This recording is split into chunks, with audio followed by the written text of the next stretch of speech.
I'm Dr. Mark with 10 years of medical experience, and you're watching Dr. Mark Official. Today, I want to speak especially to seniors and to anyone who cares about healthy aging about a daily habit that seems harmless: drinking coffee. Coffee itself isn't the enemy. In fact, for many people, it can fit into a healthy lifestyle. The problem is the way many people drink it, because one common approach can push blood sugar higher, increase cravings, and make it harder to manage energy throughout the day. Let's be clear, this is not about fear. It's about awareness and smarter choices. Coffee often gets blamed when people notice energy crashes or rising blood sugar. But for many seniors, the real issue is not the coffee itself. It's what gets added to it. Plain coffee has almost no calories and no sugar, and while caffeine can affect people differently, the biggest blood sugar impact usually comes from turning coffee into a sweet drink.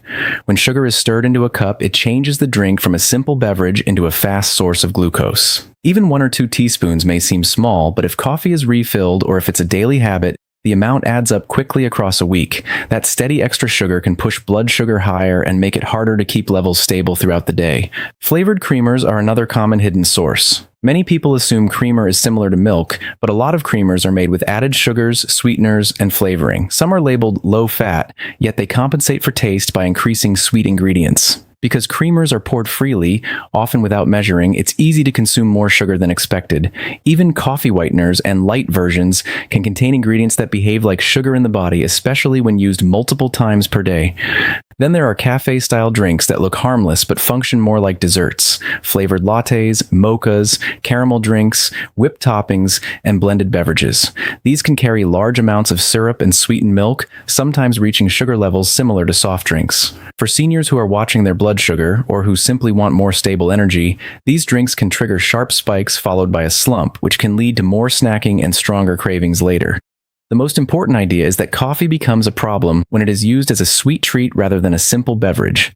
Seniors don't necessarily need to give up coffee. They need to pay attention to what is being mixed into it and how often. Choosing unsweetened milk instead of sweetened creamer, reducing sugar little by little, and skipping syrups and toppings can keep coffee enjoyable while avoiding the added sugars that drive blood sugar higher. When coffee is sweetened with sugar, syrup, or sweetened creamer, it can cause a rapid rise in blood glucose, especially because these sugars are absorbed quickly. The body responds by releasing insulin to move glucose out of the bloodstream and into cells. For many people, particularly seniors who may have reduced insulin sensitivity, this process can be less efficient. The result is often a noticeable swing. Blood sugar climbs fast, then drops more sharply afterward. That drop is what many people describe as an energy crash, and it can happen even if the coffee initially makes them feel alert. This spike and crash pattern affects more than just energy. After blood sugar falls, the brain and body often interpret it as a need for more fuel.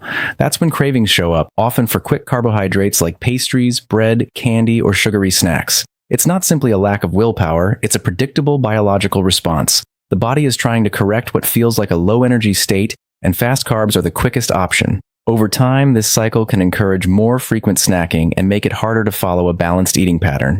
Sweetened coffee can also blur hunger signals. Some people drink a large sweet coffee in the morning and then skip or delay breakfast. Because the drink provides quick sugar but not much protein or fiber, it doesn't keep you full for long. A couple of hours later, hunger returns strongly, and it's easy to overeat at the next meal or reach for convenient snacks. That can lead to higher overall daily calorie intake and more blood sugar fluctuations across the day. For seniors, these swings can feel more intense. As we age, we may have less muscle mass, and muscle helps the body use glucose effectively. Activity levels may be lower, and certain medications can also influence appetite and glucose control. That means the same sweetened coffee habit that once felt harmless can now lead to more noticeable tiredness, shakiness, irritability, or difficulty concentrating when the crash hits. Some people even mistake the crash for needing more coffee, which can lead to another cup and another dose of sugar, continuing the loop. Reducing sweetness, even gradually, can smooth out these highs and lows. Using unsweetened milk, measuring any added sugar, or choosing spices like cinnamon can help keep the flavor without triggering the same blood sugar roller coaster. Drinking coffee on an empty stomach is a common morning routine, but for some seniors, it can make blood sugar harder to manage. After a night of fasting, the body is already in a state where it is trying to maintain steady energy. When caffeine arrives without any food, it can stimulate the release of stress hormones such as cortisol and adrenaline in certain people. These hormones are not bad. They help us wake up and stay alert, but they also signal the liver to release stored glucose into the bloodstream. That means blood sugar can rise even if no sugar was added to the coffee, simply because the body is preparing for action. At the same time, caffeine can affect appetite and digestion. Some people feel less hungry after coffee and end up delaying breakfast. The problem is that skipping food doesn't always keep blood sugar stable. Instead, it can set up a pattern where glucose rises from stress hormone signals and then later falls, leaving the person feeling shaky, tired, or unusually hungry. When that hunger finally hits, it often leads to grabbing quick carbohydrates, toast, biscuits, or something sweet, because the body wants fast energy. This combination can create bigger swings than if a balanced breakfast had been eaten in the first place. For seniors, these effects can be more noticeable. As we age, the body may become less flexible in handling glucose changes, and insulin sensitivity may decrease. Some seniors also take medications that influence blood pressure, heart rate, or blood sugar, and caffeine on an empty stomach can sometimes amplify feelings like jitteriness, palpitations, or anxiety.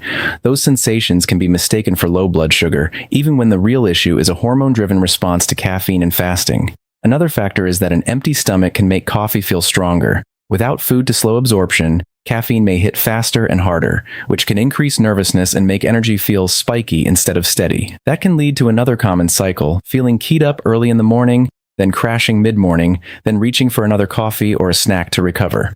Over time, this pattern can disrupt normal appetite cues and contribute to inconsistent energy throughout the day. A simple adjustment is to pair coffee with something that steadies blood sugar, protein, healthy fat, and fiber. Even a small meal like eggs, plain yogurt with nuts, or whole grain toast with peanut butter can reduce the intensity of the caffeine effect and support smoother glucose levels. For many seniors, having coffee after breakfast rather than before, it can make mornings calmer, hunger more predictable, and blood sugar easier to control. Making coffee simpler is one of the easiest ways for seniors to enjoy it without accidentally pushing blood sugar higher.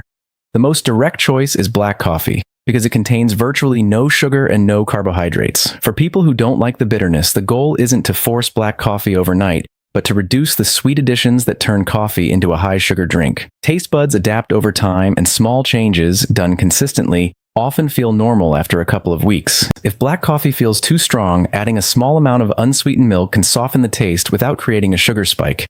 Regular dairy milk contains natural lactose, but in modest amounts, it is generally far less impactful than adding spoonfuls of sugar or flavored syrups. Unsweetened plant milks, such as unsweetened almond milk or unsweetened soy milk, can be good options too, but it's important to check labels because many original or barista versions are sweetened. Choosing products that say unsweetened helps avoid hidden sugars. Plain cream can also work for those who prefer a richer coffee. A small splash of cream adds fat, which can slow digestion and may help some people feel more satisfied. The key is keeping it plain. Many flavored creamers taste convenient, but they often contain added sugars, sweeteners, and processed ingredients that quickly raise the total sugar content of the cup.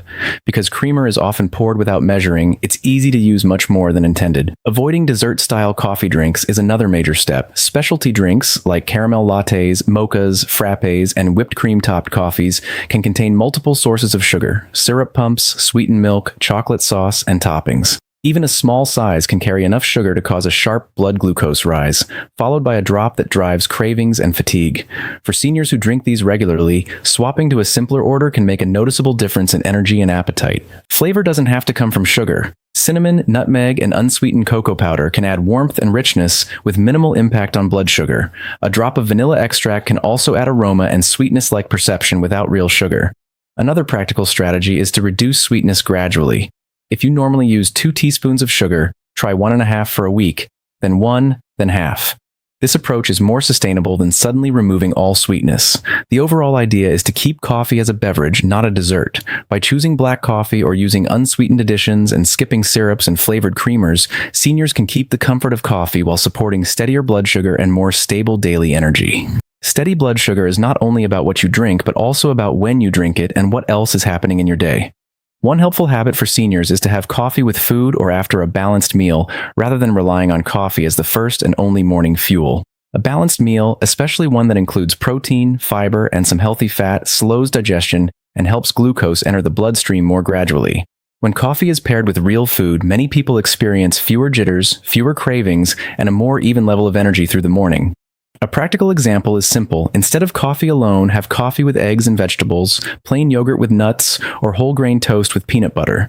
These foods help prevent rapid hunger rebounds and can reduce the likelihood of mid-morning snacking on sweets. Seniors often notice that once breakfast is consistent, they don't feel the same urgent need for sugary snacks later, and their mood and focus stay more stable. Timing matters in another important way. Sleep. Many seniors already struggle with lighter sleep, waking during the night, or falling asleep later than they want. Caffeine can make these issues worse, and poor sleep can raise blood sugar and increase insulin resistance the next day. Even if someone falls asleep easily, caffeine can reduce sleep quality by decreasing deep sleep, which affects recovery, appetite hormones, and glucose control. So, keeping coffee earlier in the day can support better sleep, and better sleep supports better blood sugar. Because caffeine stays in the body for hours, a common guideline is to avoid coffee in the late afternoon and evening. Some people are more sensitive than others, and seniors may become more sensitive with age. For many, finishing the last cup by early afternoon works well. If someone still wants a warm drink later, switching to decaf coffee or herbal tea can preserve the routine without interfering as much with sleep. It also helps to pay attention to the coffee chain effect. A late coffee can reduce sleep.